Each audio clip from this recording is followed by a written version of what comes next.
ketika punya uang maka itulah tiket masuk surga. Karena tidak semuanya orang kaya, tidak semuanya orang pintar menjadi dokter. Orang dokter itu pilihan, orang kaya itu pilihan, dan marilah kita jadikan yang telah Allah pilihkan untuk kita itu yang terbaik. Bukan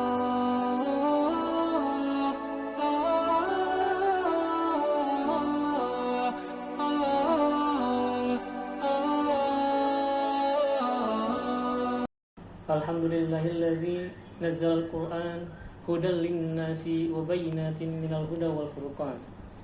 Asyhadu an la ilaha illallah wa asyhadu anna Muhammadan abduhu wa rasuluh. Imamul anbiya wa sayyidil mursalin. Allahumma shalli ala sayyidina Muhammad wa ala ali sayyidina Muhammad wa man tabi'ahum bi ihsan ila yaumiddin, amma ba'd. Terima kasih saya ungkapkan atas kesempatan yang berbahagia ini. Yang terhormat Mbak Moderator dan para ibu dan bapak dokter seluruh ID cabang Pati. Alhamdulillah, alhamdulillah, alhamdulillah, kita diberikan nikmat yang luar biasa dari semenjak lahir hingga sekarang, khususnya nikmat kita beragama Islam. Alhamdulillah. Alhamdulillahirabbil alamin adalah kalimat sakti yang Allah sendiri ajarkan kepada kita melalui Al-Qur'an, yaitu dalam Al-Fatihah surat kedua. Bismillahirrahmanirrahim. Alhamdulillahirabbil alamin. Alhamdulillah adalah kalimat sakti yang minimal 17 kali kita mengucapkannya setiap hari, yaitu dalam setiap salat.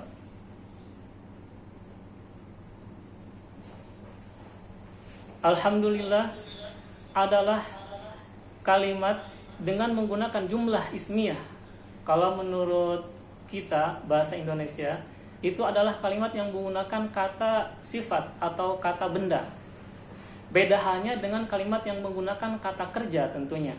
Contohnya misal ibu atau bapak kerja. Otomatis kerja itu tidak mungkin selama hidup. Tidak mungkin dari lahir sampai meninggal itu kerja. Kerja paling 8 jam, 12 jam istirahat, besok kerja lagi. Beda dengan kata misalkan bapak ganteng, ibu cantik. Biasanya ganteng, cantik itu dari lahir sampai meninggal pun ganteng dan cantik selamanya.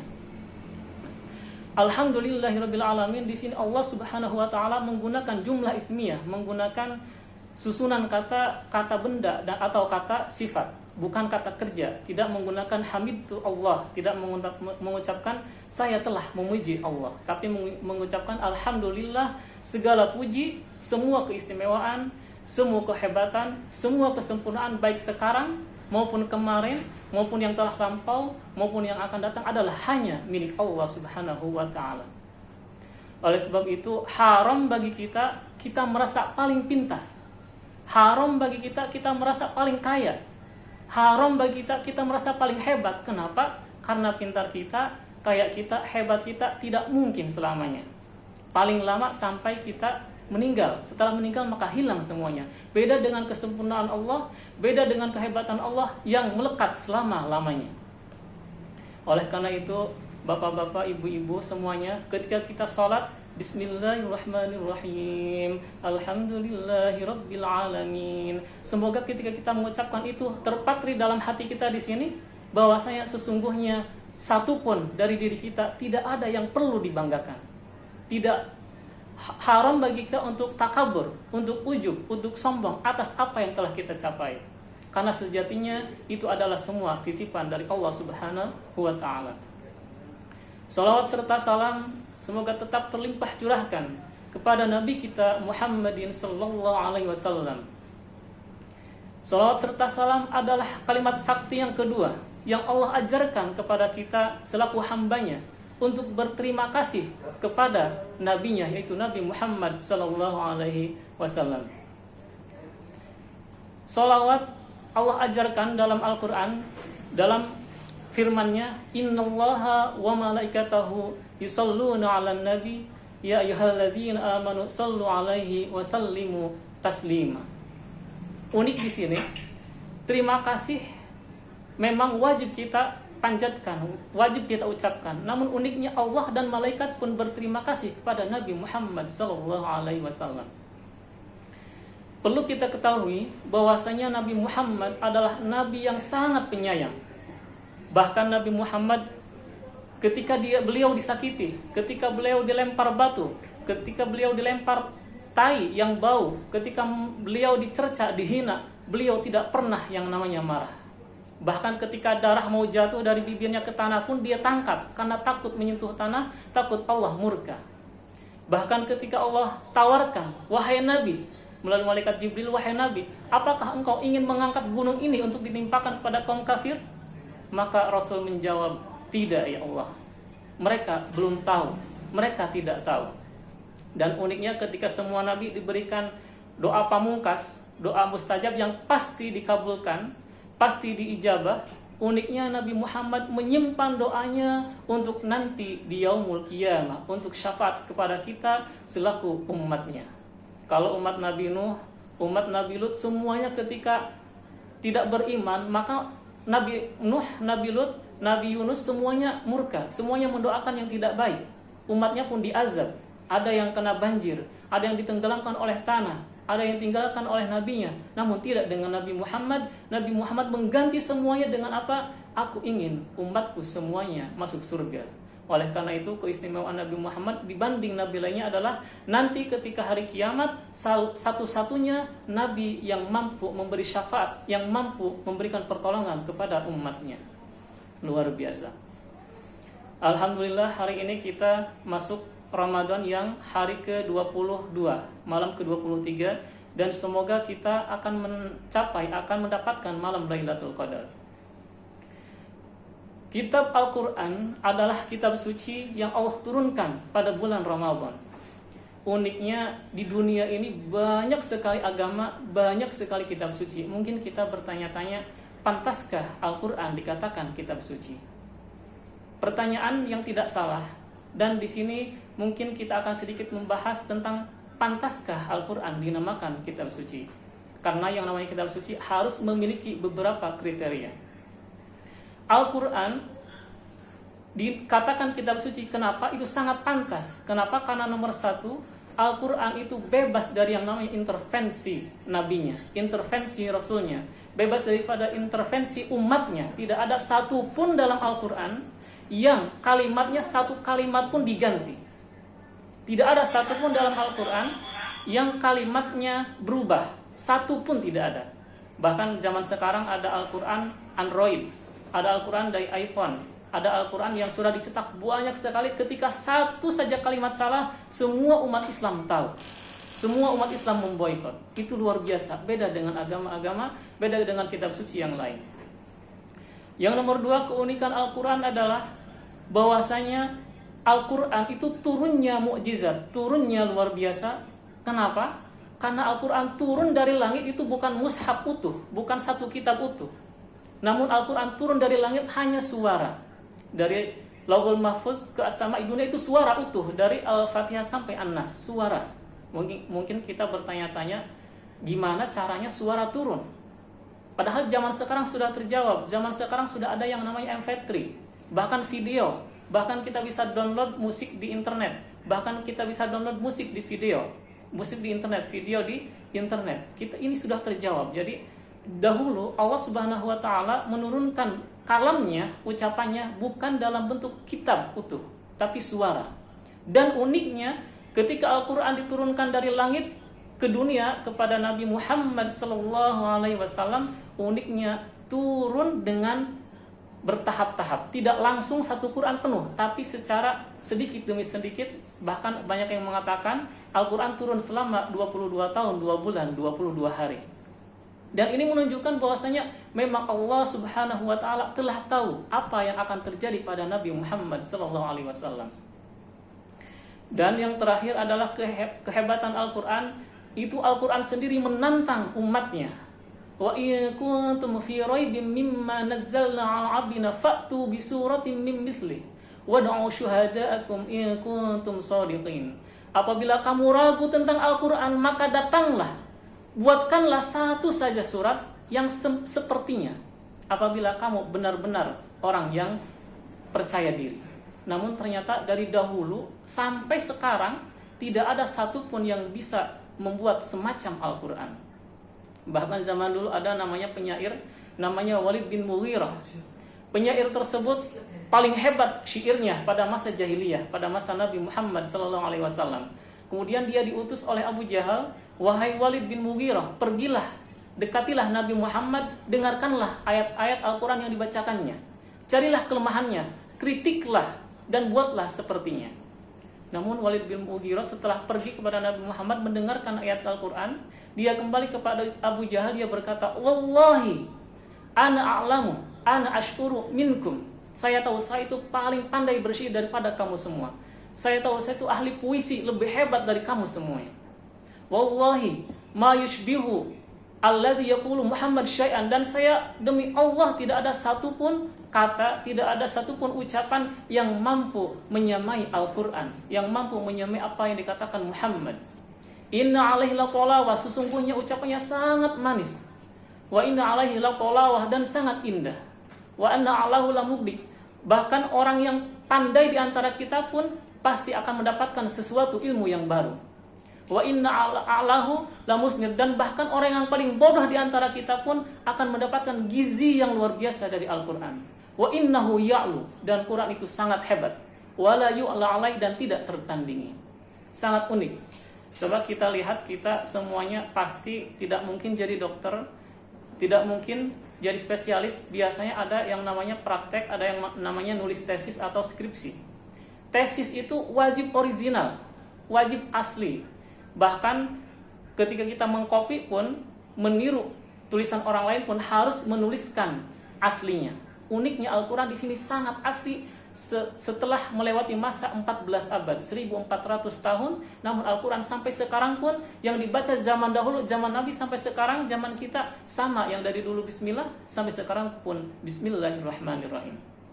Oleh sebab itu maka Al-Quran unik, punya dua cara untuk memahami, yaitu satu terjemahan, dua dengan tafsir. Beda dengan kitab lain. Al-Quran setiap terjemahannya harus ada tulisan aslinya, harus ada bahasa aslinya, harus ada Bismillahirrahmanirrahimnya, kemudian baru diterjemahkan dengan menyebut nama Allah yang Maha Pengasih, Maha Penyayang. Beda dengan yang lain. Sekarang kita yang gampang saja, misal kita ada orang Inggris pergi ke kita, biasanya mereka kan kalau thank you, jawabannya you are welcome. Misal orang Inggris ke sini, kita bilang ke mereka terima kasih. Insya Allah kalau mereka tidak pandai, jawabannya you are welcome, kamu selamat datang. Kenapa? Karena kalau you are welcome diterjemahkan itu artinya kamu selamat datang. Harusnya kan kalau ke Indonesia ketika kita bilang terima kasih jawabannya sama-sama. Nah, itulah kelemahannya daripada terjemahan. Oleh sebab itu maka Al-Quran ini unik.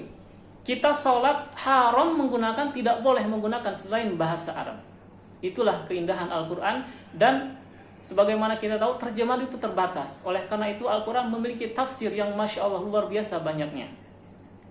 Bapak-bapak, ibu-ibu dokter yang saya hormati, Al-Quran turun kepada kita itu sangat-sangat luar biasa, yaitu turun pada bulan Ramadan. Dan uniknya, apapun yang terjadi yang bersangkutan dengan Al-Quran menjadi istimewa.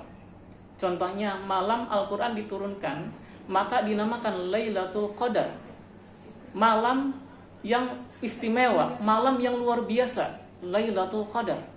Malamnya, satu malam ketika Bapak Ibu sholat atau baca Quran, ketika misalnya kita mengucapkan lafaz Bismillahirrahmanirrahim, maka seolah-olah kita mengucapkan Bismillahirrahmanirrahim selama 1000 bulan, selama 83 tahun 4 bulan. Padahal umur kita belum tentu sebanyak itu. Unik sekali. Bahkan dalam cerita dikatakan Lailatul Qadar itu lebih hebat, lebih bagus, lebih wah daripada 1000 bulan, daripada 83 tahun 4 bulan yang diisi siangnya untuk jihad, untuk berperang, untuk ibadah, malamnya untuk puasa. Lebih hebat dari itu semua. Ini adalah bukti bahwasanya luar biasanya Al-Quran, luar biasanya apapun yang berhubungan dengan Al-Quran. Sekarang kita lihat bulannya, Ramadan. Al-Quran turun di dalamnya, Syahrul Ramadan alladzi unzila fil Qur'an hudal linnasi wa bayyinatin minal huda wal furqan. Bulan Ramadan adalah bulan paling mulia. Bahkan di dalamnya amal ibadah kita ditingkatkan nilai pahalanya. Kalau biasanya amal ibadah kita ditingkatkan 10, maka pada bulan Ramadan dilipatkan lagi dikali 10. Contohnya, kita mengucapkan kita khatam Al-Quran 1 kali, maka pahalanya 10. Kenapa? Likulli bani Adam al-hasanatu lahu asyru amsalihha. Jadi setiap bani Adam punya 10 kebaikan, dalam satu kebaikan dibalas 10 kebaikan. Ila sub'umiyati alfi do'fan, ila sub'umiyah do'fan, sampai 700 lipat. Kalau baca Quran pahalanya 10, kalau misalkan infak, bangun masjid, bangun pondok pesantren pahalanya 700, maka pada bulan Ramadan ditingkatkan lagi 700, bisa dikali 700. Subhanallah. Itulah hebatnya Al-Quran, sehingga bulan yang turun di dalamnya pun menjadi sangat-sangat mulia dan semuanya dilipat gandakan. Malaikat yang membawa Al-Quran pun, malaikat Jibril, beliau setelah membawa Al-Quran dikatakan ruh, pemimpin malaikat. Tatanazzal fihi al-malaikatu war-ruh, menjadi pemimpin malaikat. Bahkan Nabi Muhammad SAW, karena Al-Quran turun kepadanya, Nabi Muhammad adalah menjadi pemimpin para nabi, pemimpin para utusan, dan menjadi khatamul anbiya, akhir daripada dikirimkannya dari Allah utusan. Khatamul anbiya, pemimpin atau akhir daripada semuanya, akhir daripada semua yang Allah diturunkan, sehingga setelahnya tidak ada lagi nabi, tidak ada lagi rasul. Al-Quran sangat unik. Kalau kita berbicara nuzulul Quran, nuzulu itu artinya turun, diambil dari kata nazala. Dalam bahasa Arab, nuzulul Quran itu mempunyai sinonim, yaitu hubut, habato, atau turun. Dalam Al-Quran dikatakan kul nahbitu ba'dukum li ba'din adu. Turunlah wahai Adam, kamu semua, nanti keturunanmu sebagian musuh-musuhan, sebagiannya lagi berteman. Bedanya hubut, habato dengan nazala. Kalau habato itu turun secara fisikis, secara fisiknya tuh turun. Jadi Nabi Adam sama Siti Hawa diturunkan dari langit ke dunia, itu jasadnya utuh. Beda dengan Al-Quran, nazala. Nazala itu bisa sama fisiknya, bisa hanya ruhnya saja. Contohnya Al-Quran diturunkan dari langit sama Allah. Al-Quran bukan mushafnya, bukan kitabnya, tapi suaranya. Contohnya yang gampang, kalau kita mimpi, kita lagi di atas ranjang, kita mimpinya ternyata di Makkah. Padahal badan kita tetap di atas ranjang, namun kita ada di Makkah dalam mimpi. Contoh mudahnya seperti itu. Nuzulul Quran, Al-Quran, penamaannya sungguh luar biasa. Kenapa? Karena Al-Quran itu diambil daripada lafadz qiraah, membaca. Uniknya Al-Quran menggunakan superlatif atau sigot atau bentuk melebih-lebihkan, bentuk berlebihan. Artinya apa? Al-Quran sesuatu yang dibaca berulang-ulang. Bukan hanya sekali, bukan hanya 10 kali, bukan hanya 100 kali, bukan hanya 1000 kali, bahkan jutaan, bahkan miliaran. Berulang-ulang. Uniknya di sini satu lagi kehebatan Al-Quran, yang membacanya tidak pernah bosan. Luar biasa. Al-Quran berulang-ulang dibaca. Bahkan ayat yang pertama turun pun Iqra bismi rabbikal ladzi khalaq. Iqra, bacalah. Maka Al-Quran itu membaca. Bahkan Al-Quran itu bukan hanya mushaf yang turun saja. Al-Quran itu adalah orang yang hidup, misal dia seorang kiai, misal dia seorang dokter, misal dia seorang arsitek, dia Al-Quran kalau dia hafal Al-Quran. Maka subhanallah, nanti di akhirat kelak, orang yang paling tinggi tingkatannya adalah apa? Orang yang paling banyak bacanya dan orang yang paling banyak menghafal Al-Qurannya. Kenapa? Karena Al-Quran itu istimewa. Oleh sebab itu kita berdoa semoga kita, khususnya keturunan kita dan semua umat muslim di dunia bisa menghafal Al-Quran. Amin ya rabbal alamin. Al-Quran diturunkan pada bulan Ramadan, syahrul Ramadan alladzi unzila fil Quran hudal linnas, sebagai solusi kepada manusia. Uniknya di sini hudal linnas, huda menggunakan huda. Huda tersebut adalah petunjuk, solusi, menggunakan nakirah, menggunakan tanwin. Nakirah itu umum. Artinya Al-Quran itu solusi bagi kita, solusi untuk semua masalah.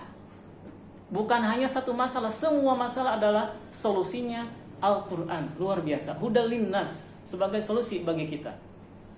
Pertanyaannya, kita kan tidak mungkin mempelajari Al-Quran Kenapa? Karena bahasa kita lemah. Kita tidak paham apa yang namanya tata bahasa Arab seperti nahwu, seperti sorob, seperti balagh. Kita tidak paham. Yang paham hanya ulama-ulama. Namun sebagai mana sebuah riwayat dari Sayyidah Aisyah berkata ketika sahabat bertanya, "Wahai Aisyah, bagaimanakah akhlak Nabi?" Sayyidah Aisyah menjawab, "Kana khuluquhu Al-Qur'an." Nabi itu adalah akhlaknya Al-Qur'an. Nabi itu adalah Al-Qur'an berjalan. Oleh sebab itu, kalau kita ingin menjadikan Al-Qur'an sebagai solusi dalam hidup kita, maka pelajarilah Nabi. Qul in kuntum tuhibbunallaha fattabi'uni yuhibbukumullah. Kata Nabi, kalau kamu cinta Allah, maka cintailah aku. Kalau kamu ingin ke Allah, maka ikutilah aku. Oleh karena itu, wajib bagi kita untuk meniru Nabi dari semuanya, sifatnya, karakternya semuanya. Bahkan bukan hanya Nabi, sahabatnya pun, bahkan bukan hanya sahabat, ulamanya pun perlu kita tiru. Contohnya di sini Nabi Muhammad, tadi kan kita sudah membahas bahwasanya Nabi Muhammad itu punya akhlak pemaaf. Bahkan ketika disakiti tersenyum, bahkan ketika dilempar pun dia tidak melawan, pemaaf. Uniknya yang nomor 2 di sini, salah satu sifatnya adalah dermawan. Bahkan Sayyidina Anas bin Malik dalam suatu riwayat mengisahkan, Nabi Muhammad itu sepengetahuan saya, kata Anas, selama saya hidup tidak ada yang sedermawan Nabi Muhammad. Tidak ada. Bahkan dalam satu riwayat dikatakan Nabi Muhammad pernah sakit panas di rumahnya Ummu Salamah. Panas, ditanya sama Ummu Salamah, "Wahai Nabi, kenapakah Kanda kok panas, badannya meriang?" Nabi Muhammad berkata, "Saya panas bukan karena sakit, saya panas karena saya meriang karena ingat saya di rumah masih ada uang 70.000 di bawah tempat tidur saya." Masya Allah, Nabi Muhammad panas, meriang, sebab apa? Ada uang 70.000 belum diinfakkan, belum disedekahkan. Beda sama kita. Kalau misalkan kita, bapak-bapak, ibu-ibu pergi ke ATM, uangnya tinggal 70.000, pingsan, panas, aduh, gimana ini? Uangnya cuma 70.000, gimana nanti buat makan? Gimana nanti buat bayar sekolah anak-anak? Gimana nanti buat bayar cicilan mobil? Beda. Kita panas, kita meriang karena uang sisa 70.000, bukan karena belum diinfakkan, tapi ternyata uangnya kok sedikit banget. Beda sama Nabi Muhammad. Kemudian Nabi Muhammad pun pulang ke Sayyidah Aisyah dan bertanya kepada Sayyidah Aisyah, "Wahai Sayyidah Aisyah, wahai kekasihku, wahai cintaku, apakah uang 70.000 yang di bawah tempat tidur sudah engkau infakkan?" "Belum wahai Nabi." Nabi Muhammad pingsan. Kalau bapak-bapak, ibu-ibu termasuk saya, insya Allah pingsan. Kalau uang yang di ATM yang tadinya 7 miliar sisa 70.000, insya Allah kalau kita pingsan. Kenapa? Kaget. Uangnya 7 miliar tinggal 70.000. Kalau Nabi Muhammad tidak, pingsan sebab uangnya kok masih ada, belum diinfakkan, belum disedekahkan. Luar biasa.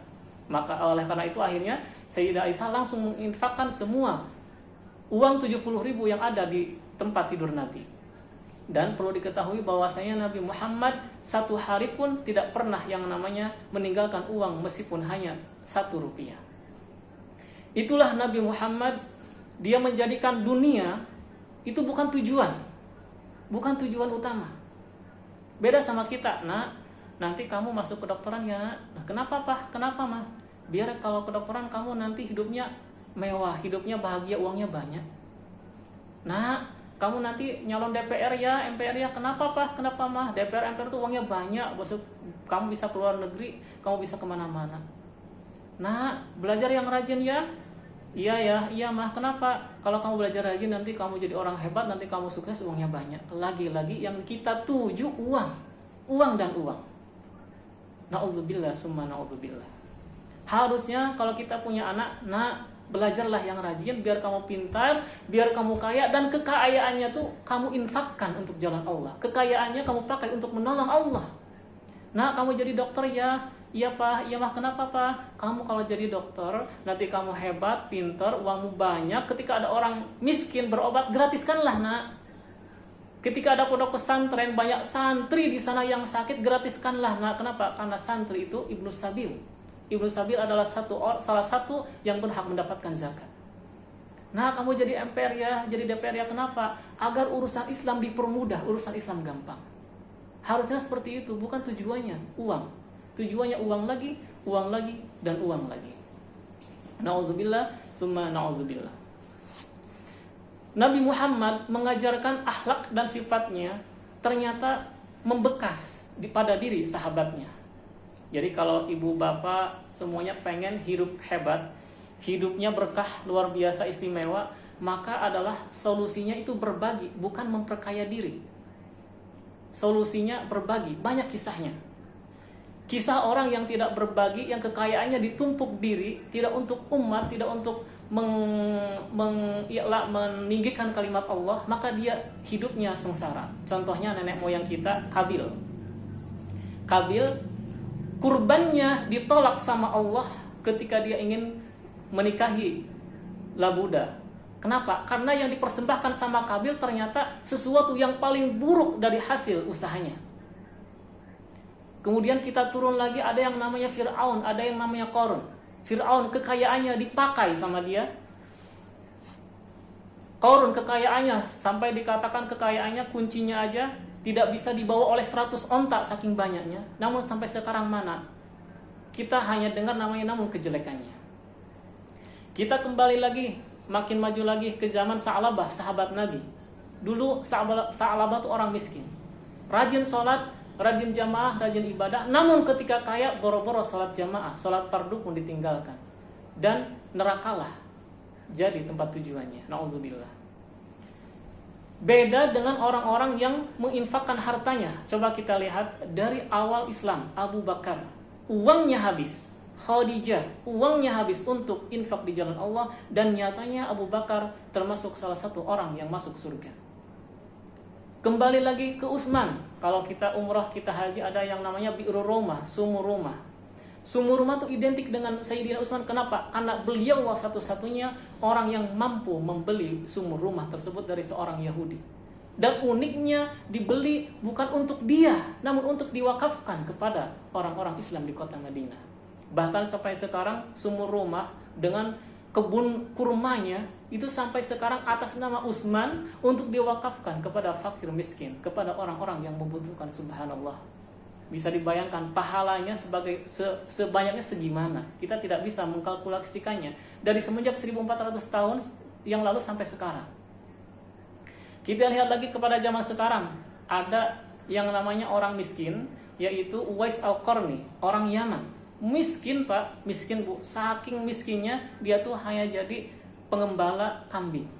Uniknya Uwais Al-Qarni adalah satu-satunya orang yang tidak pernah menemui Nabi, tidak pernah bertemu Nabi, namun Nabi berkata kepada Umar, kepada Ali, wahai Umar, wahai Ali, kelak bila ada orang kesini dengan tanda di tangannya tanda putih, maka kamu mintalah doa pada dia. Unik. Sekelas Umar yang dijamin surga, sekelas Ali yang dijamin surga, disuruh minta doa sama Uwais Al-Qarni. Sehebat apa Uwais Al-Qarni? Dan ternyata ketika bertemu, Uwais Al-Qarni hanyalah seorang pengembala kerbau, pengembala kambing, pengembala sapi. Itu pun bukan punya dia, punya orang. Uniknya ketika gajiannya tidak dimakan sama dia, diinfakkan semuanya. Semuanya. Luar biasa. Bahkan mungkin kita tanya, makanya gimana? Ternyata makanya Uwais Al-Qarni itu dari tempat sampah, Bapak Ibu. Dari tempat sampah diambil, dicari yang masih bagus. Dan uniknya ketika dia nyari di tempat sampah, ternyata bukan untuk dia saja.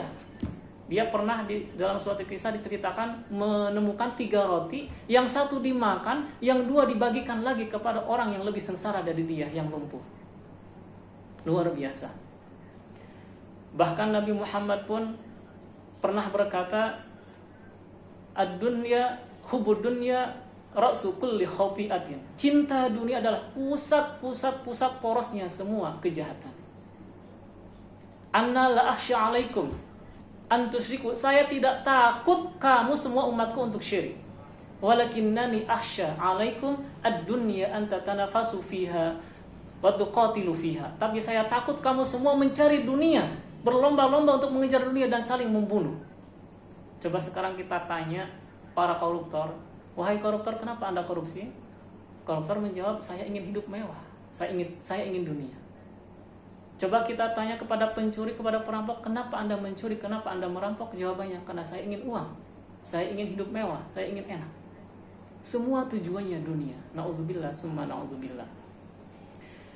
Bahkan kalau kita orang yang hebat, di samping muahadah, di samping perjanjian kita kepada Allah bahwasanya kita akan mengabdi kepada Allah sehingga dunia kita pakai untuk jalan Allah, maka ada satu contoh dari Sayyidina Umar, dijadikan apa? Mu'aqab, ada hukuman buat kita kalau kita lalai. Biasanya kalau kita hilang mobil, hilang motor, hilang uang, kita panik, sedih luar biasa.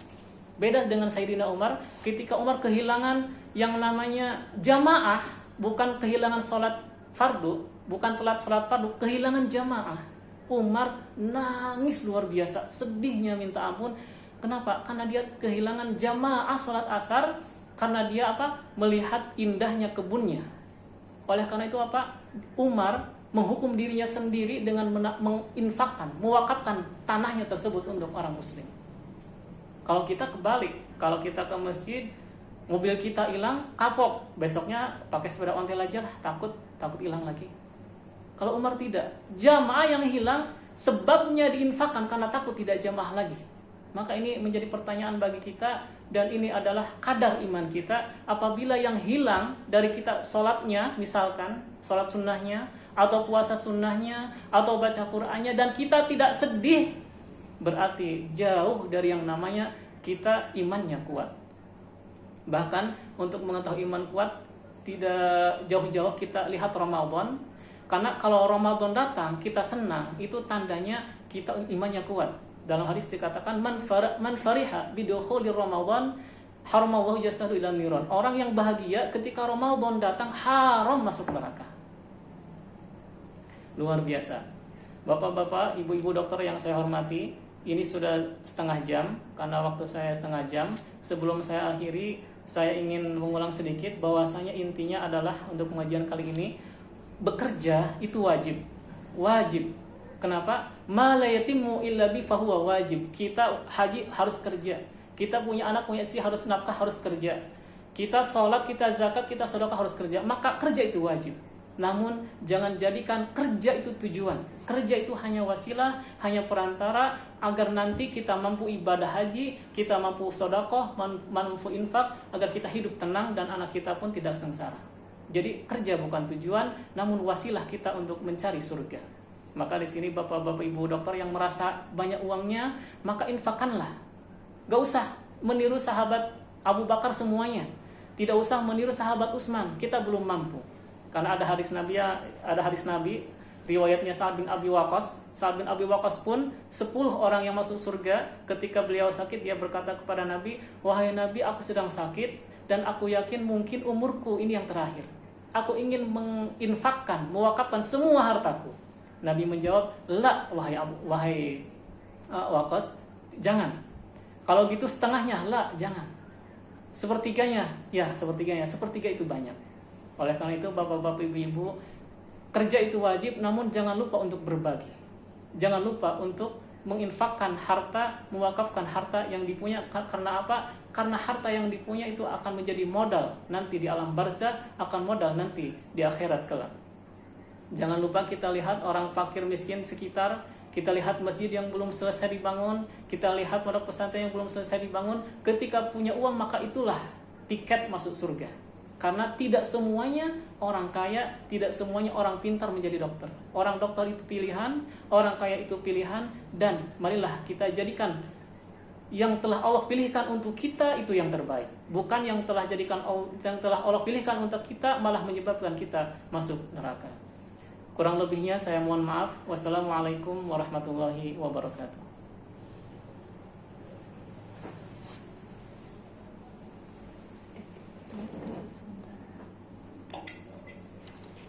Terima kasih Pak Ustadz untuk tausiah pada pagi hari ini.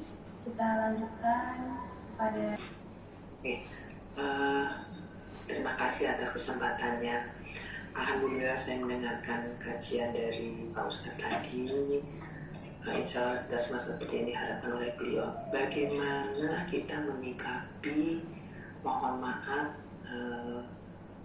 maaf sekali jika ada beberapa sejawat kita atau mungkin beberapa nakes kita yang mohon maaf menghalalkan segala cara agar tercapai target income.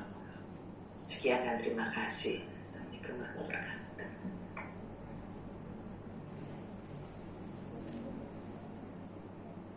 Langsung dijawab. Langsung. Ya, terima kasih Pak Ustaz. Terima kasih atas pertanyaannya, pertanyaan yang sangat indah. Sebagaimana tadi dibahas, ad-dunya hubud dunya ra'su kulli khati'atin. Cinta dunia itu ra'su, pangkalnya, pokoknya, sumbernya semua kejahatan. Dan memang semua orang di dunia, semuanya itu mencari dunia. Maka sebaik-baik orang itu tujuannya bukan dunia. Lalu bila ada teman kita yang menghalalkan segala cara agar income-nya tinggi, agar penghasilannya besar, maka di sini wal asri innal insana lafi khusrin illal ladzina amanu wa 'amilus solihati wa tawasaw bil haqqi wa tawasaw bis sabr. Jadi ternyata rumus kita menjadi beruntung, rumus kita masuk surga itu bukan hanya iman. Harus wa'amilus solihat, buktikan iman kita dengan ibadah kita, dengan infak kita, dengan sedekah kita. Dan ternyata bukan hanya iman, bukan hanya dengan perbuatan baik, ternyata ada satu lagi, wa tawasaw bil haqqi wa tawasaw bis sabr. Jadi ketika kita menemukan teman kita ternyata menghalalkan segala cara, maka wajib bagi kita untuk mengingatkannya, namun dengan cara yang baik. Wajadilhum billati hiya ahsan. Kita mengingatkan, namun ingatkanlah dengan sebaik-baik ingatan. Jangan di depan orang banyak. Jangan langsung terus terang dengan perkataan kasar, namun ajaklah berdiskusi, ajaklah berbicara. Kenapa Anda melakukan seperti itu? Apakah tidak ada cara lain? Mungkin saya bisa membantu dan sebagainya. Mungkin itu jawabannya. Semoga berkenan. Terima kasih.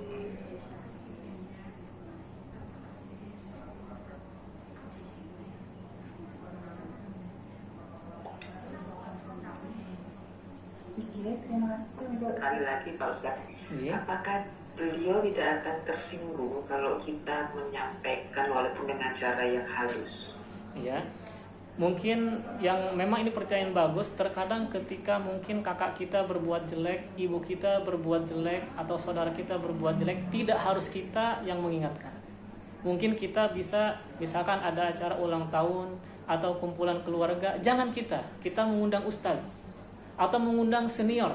Misal kakak kita undang paman, atau kita undang bapak agar bapak yang memberi pencerahan. Jadi jangan kita yang langsung.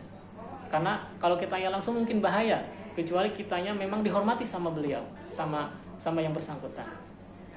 Jadi dengan cara lain bisa juga dengan cara kita kasih link di YouTube pengajian yang sekiranya bagus dan cocok buat dia, kita kirimkan. Maka ketika ibu seperti itu, mandala ala khairin, ketika orang menunjukkan saja kepada kebaikan, menunjukkan saja, bukan berbuat baik, hanya menunjukkan di saat ada pengajian loh, ikut ngaji loh. Ini ada link YouTube pengajian bagus loh, silakan lihat loh. Kemudian dilihat orang lain menjadi baik yang tadinya jahat, maka kebaikan orang tersebut nanti pahalanya ibu pun mendapatkannya tanpa mengurangi pahalanya dia. Subhanallah. Oke, sudah cukup.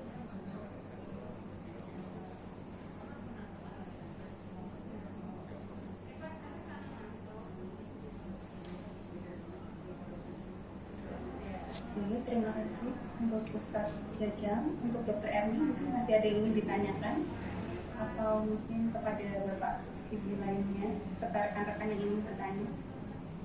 Kami masih memberikan waktu. Ada yang ingin ditanya lagi?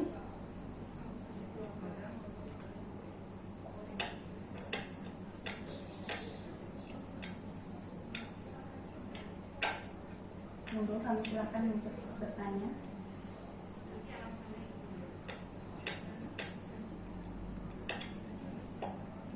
Belum ada yang bertanya, saya izin bertanya lagi ya Mbak. Monggo, Kasihan Ustadznya.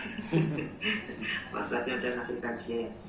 Mohon maaf Pak Ustadz, kita menghadapi 10 hari terakhir. Kami sebagai seorang dokter yang pagi bekerja, siang bekerja, malam bekerja. Adakah kiat-kiat untuk kami juga kami bisa mendapatkan yang mengatur keadaan itu, karena pun juga fisik kami capek. Terima kasih Pak Ustadz. Terima kasih soalnya Ibu, luar biasa. Tidak, saya akui memang kita itu bekerja itu wajib. Namun ketika kerjaan kita, kecuali PNS ya, kalau PNS wajib dari pemerintah, maka kita mau nggak mau ya harus kerja. Kalau bukan non PNS, maka alangkah baiknya kalau pas 10 Ramadan mungkin berhenti sejenak, istirahat sejenak, karena yang kita cari bukan dunia. Kalau kita yang kita cari dunia tidak akan ada habisnya. Bahkan Qarun pun tidak pernah cukup, tidak pernah merasa puas dengan hartanya, padahal hartanya sedalam lautan, luar biasa. Maka bila kita bukan PNS, kesempatan Ramadan mungkin kita tidak akan mendapatkannya lagi, maka lebih baik untuk istirahat sejenak 10 hari saja kita khususkan untuk ngaji, untuk sholat, untuk ibadah yang lainnya. Bahkan kalau bisa i'tikaf, apalagi kalau tanggal ganjil 21, 23, 25, 27, 29. Kenapa? Karena itu Lailatul Qadar yang Masya Allah, misal ibu umurnya 65 tahun, maka di sana mungkin muncul pertanyaan, wahai Nabi Muhammad, misal bertemu nanti di akhirat kelak, bagaimanakah caranya umur saya cuma 65 tahun, namun pahala saya bisa sebanyak orang-orang terdahulu. Kalau umatnya Nabi Nuh, Nabi Adam kan umurnya 950 tahun, 930 tahun, otomatis ibadahnya pun banyak, pahalanya pun banyak. Lalu kita gimana wahai Nabi, umur kita 65 tahun doang, gak nyampe sepertiganya, gak nyampe seperempatnya, gak sampai seperlimanya. 950 tahun, umur kita 65 tahun. Gimana caranya? Maka salah satu cara adalah ternyata Allah sangat sayang kepada Nabi dan ternyata sangat sayang kepada umatnya, sehingga diberikanlah Lailatul Qadar yang nilainya lebih bagus daripada 83 tahun 4 bulan. Jadi kalau ibu umurnya 65 tahun, satu kebaikan nilainya 10, 65 dikali 10, 650 tahun. Ternyata pas Ramadan dapat Lailatul Qadar 1 ditambah 83 tahun 4 bulan. Kalau dapat Lailatul Qadarnya 10 kali, 83 tahun 4 bulan dikali 10, 830 tahun. Kita bisa menyalip pahala umat-umat terdahulu. Lalu kalau kita sebagai PNS gimana caranya? Maka sesungguhnya bekerja itu ibadah. Bahkan dalam hadis dikatakan ada satu dosa yang tidak bisa dihapuskan kecuali oleh lelahnya kita bekerja. Luar biasa. Kerja itu ibadah. Hanya saja satu, ketika kita kerja niatnya bukan menumpuk harta, ditumpuk, kita tidak akan pernah puas. Kerjalah untuk keluarga kita, kerjalah untuk Islam, kerjalah untuk sesama. Bantulah orang yang membutuhkan, bantulah orang yatim, fakir miskin, dan semuanya yang membutuhkan. Dan mungkin untuk fisiknya, gimana biar kita kuat agar siangnya kerja, malamnya pun bisa tahajud, misalkan bisa tarawih, bisa sholat tasbih, maka sholat tarawihlah. Misal 23 kebanyakan, sholat tarawih itu tidak harus 23, bisa 8. Misal 8 pun kebanyakan, kalau berdiri banyak kita capek, duduk pun tidak apa-apa Bu. Tidak apa-apa, karena kita capek kerja, kita pun sudah tua, duduk saja pas tarawih, tidak masalah. Bahkan di Arab pun, di Mesir, itu hampir semua musola, hampir semua situ ada tempat duduknya. Dan orang-orang tua pun rata-rata ya duduk kalau tarawih. Kenapa? Karena lama. Jadi mungkin solusinya yang pertama, kalau tarawih silahkan duduk. Atau misal pun mau mengurangi jumlah rakaatnya silahkan, tidak masalah. Namun sebaik-baiknya, kalau ingin mendapat pahala kita sholat semalaman suntuk, maka selesailah kita dengan imam. Kita mulai dengan imam, selesai dengan imam, hatta yang sorif, imam selesai kita selesai, maka kita ditulis kita seolah-olah salat semalaman, luar biasa. Maka mungkin solusinya silahkan pakai kursi, atau misal pun ingin yang lain lagi silahkan tanya dokter-dokter kesehatan ya. Misal mungkin minum apa atau makan apa, karena saya bukan dokter. Terima kasih Ibu. Terima kasih Pak Ustaz.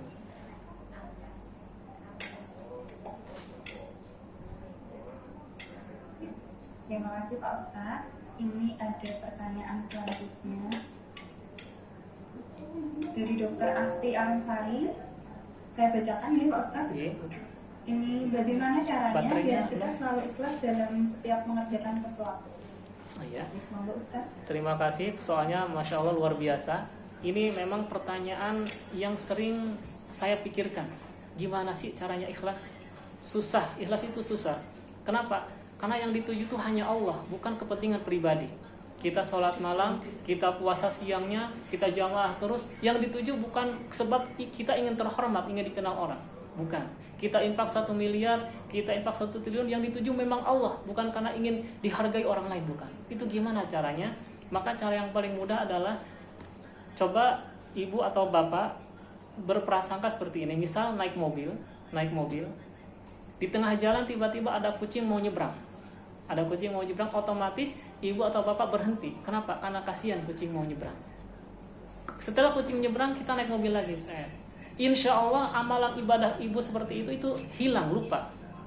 Tidak pernah diingat lagi dan tidak pernah dibicarakan lagi. Kenapa? Karena ibu merasakan itu hanya remeh, hanya secuil, tidak ada nilainya.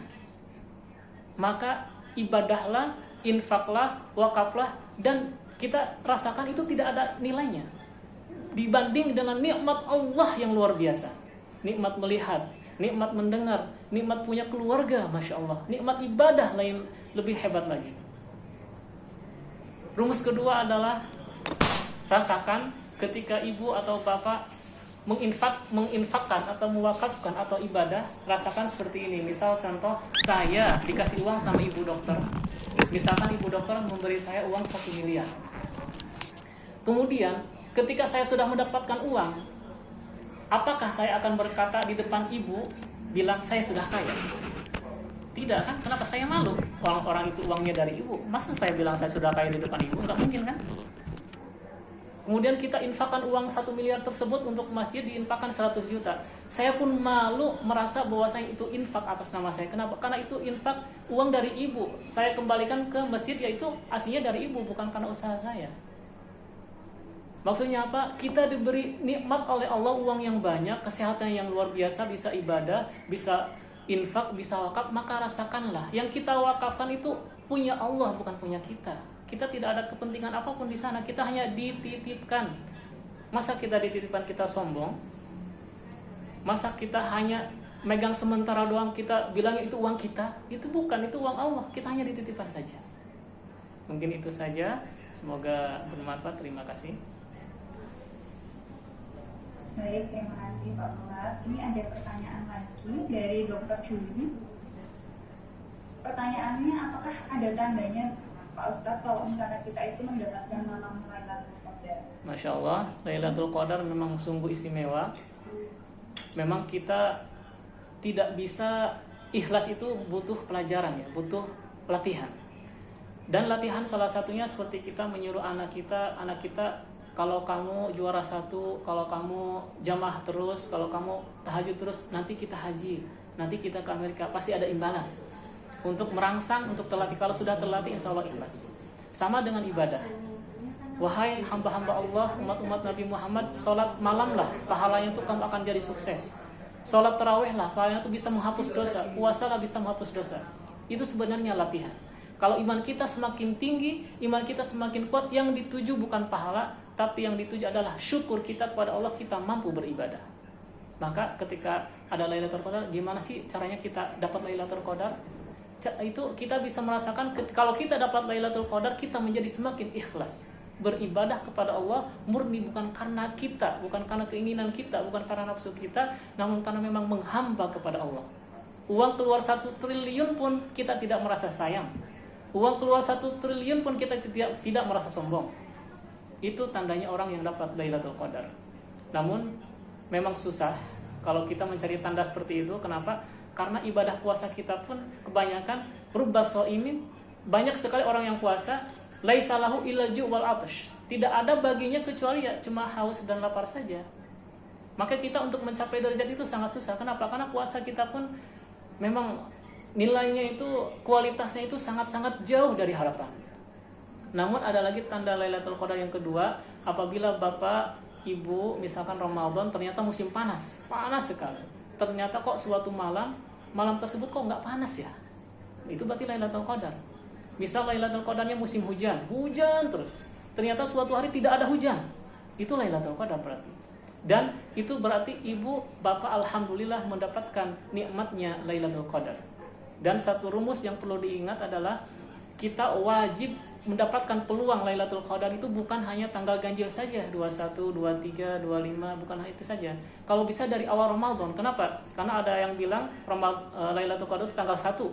Ada yang bilang tanggal 17. Orang Indonesia bilangnya Lailatul Qadar tanggal 17. Di Arab Lailatul Qadar bilangnya tanggal 27. Kenapa? Karena Imam Abu Hanifah itu madhabnya Mesir. Imam Abu Hanifah dalam kitabnya Al-Haqaiq mengatakan Lailatul Qadar tanggal 27. Kenapa? Lailatul Qadar itu 9 huruf. Sedangkan dalam surat Al-Qadar itu turun Lailatul Qadar 3 kali. 9 kali 3 27. Menurut Imam Abu Hanifah Lailatul Qadar tanggal 27. Namun yang rajih, yang kuat itu Lailatul Qadar di hari ganjil 10 terakhir. Dan rumus yang harus kita ingat itu adalah fadhkuruni adzkurkum. Allah itu sesuai apa yang kita pikirkan. Ketika kita ingat Allah, Allah ingat kita. Kita memikirkan apa, insya Allah itu yang terjadi pada kita. Jadi husnuzon saja. Orang sama tetangga, sama saudara, kita harus husnuzon, harus berbaik sangka. Apalagi sama Allah, kita harus berbaik sangka. Oleh karena itu wajib bagi kita bahwasanya kita sudah mendapat Lailatul Qadar, wajib. Kenapa? Karena kita pastinya salat tarawih, karena kita pastinya salat malam, semoga salat malam, karena kita pastinya baca Quran. Oleh karena itu isi saja di malam terakhir Ramadan itu dengan tarawih, jangan pernah bolong meskipun ngantuk, bangun meskipun 2 rakaat tidak masalah. Isi baca Quran meskipun 1 ayat tidak masalah, 1 baris pun tidak masalah, tidur lagi nggak masalah. Sebelum tidur zikir dulu, astagfirullah, astagfirullah, subhanallah, subhanallah. Itu sudah dapat keutamaan Lailatul Qadar dan pahalanya luar biasa, lebih banyak daripada 1000 bulan. Jadi husnudzon sama Allah, kita mendapatkan Lailatul Qadar, itu jawabannya. Dan ketika kita husnudzon berarti insya Allah kita dapat Lailatul Qadar. Terima kasih.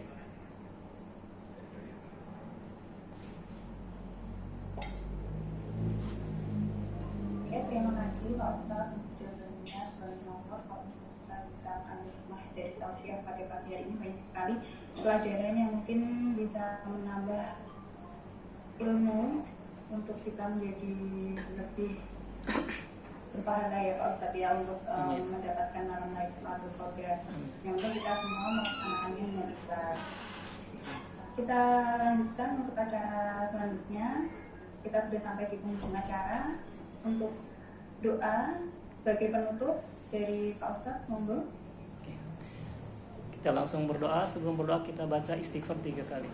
Astaghfirullahaladzim, astaghfirullahaladzim, astaghfirullahaladzim. Bismillahirrahmanirrahim. Alhamdulillahirabbil alamin. Allahumma shalli ala sayyidina Muhammad. Allahumma aslih lana dinana alladhi huwa ismatu amrina, wa aslih lana dunyana allati fiha ma'ashuna, wa aslih lana akhiratana allati fiha ma'aduna, waj'alil hayata ziyadatan lana fi kulli khair, waj'alil mauta rahatan lana min kulli syarr. Allahumma ij'al khayra umrina akhirah, wa khayra a'malina khawatimah, wa khayra ayyamina yawma alqaka fihi. Allahumma inna nas'aluka 'aishatan haniyatan wa maytatan sawiyatan wa maradan ghayr mukhzi wa la fadhi. Allahumma inna nas'aluka khairal mas'alati wa khairud du'a wa khairun najah wa khairul ilmi wa khairul amal wa khairul thawabi wa khairul hayat wa khairul mamat wa thabbitna wa thaqil mawazina wa haqiq imanuna warfa' darajatina waghfir khati'atina waghfir khati'atina wa nas'aluka al-'ula minal jannah. Allahumma aqsim lana min khashyatika ma tahulu bihi bainana wa baina ma'asiyatik, wa min ta'atika ma tuballighuna biha jannatak, wa min al-yaqini ma tuhawwinu bihi 'alaina masa'ib ad-dunya, wa mat'ina bi asma'ina wa basarina wa quwwatina ma ahyaytana, waj'alhu al-waritha minna waj'al tha'rana 'ala man zalamana wansurna 'ala man 'adana, wa la taj'al musibatana fi dinina, wa la taj'al ad-dunya akbar hammina wa la mablagha 'ilmina, wa la tusallit 'alaina man la yarhamuna. Rabbana zalamna anfusana wa in lam taghfir lana wa tarhamna lanakunanna minal khasirin. Rabbana atina fid dunya hasanah wa fil akhirati hasanatan wa qina 'adzabannar. Wa sallallahu ala sayyidina Muhammad walhamdulillahi rabbil alamin. Al-Fatihah.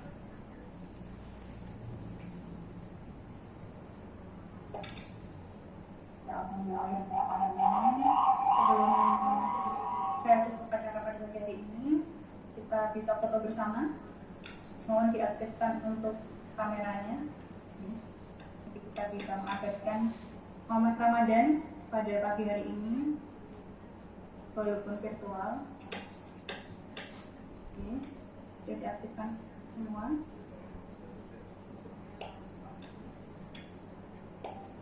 Oke, sudah. Oh iya, saya hitung 1, 2, 3, 4. Ya, mungkin bisa diambil fotonya.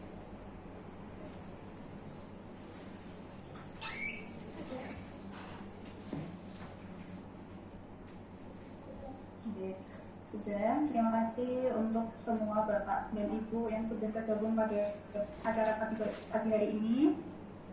Berakhir sudah acara pada pagi hari ini. Semoga kita semua bisa mengambil manfaat dari tausiah yang disampaikan oleh Ustadz Jajang Muhammad pada pagi hari ini. Kurang lebihnya saya mohon maaf. Wabillahi taufiq wal hidayah. Wassalamualaikum warahmatullahi wabarakatuh. Waalaikumsalam. Terima kasih. Terima kasih semuanya, Pak Ustadz. Semuanya terima kasih ya, panitia. Semangat jaga kesehatan. Ya, terima kasih dok. Makasih, aku sudah bangun di rumah. Kita tutup. Saya hapus. Dan bisa dibuka tadi dia-dia.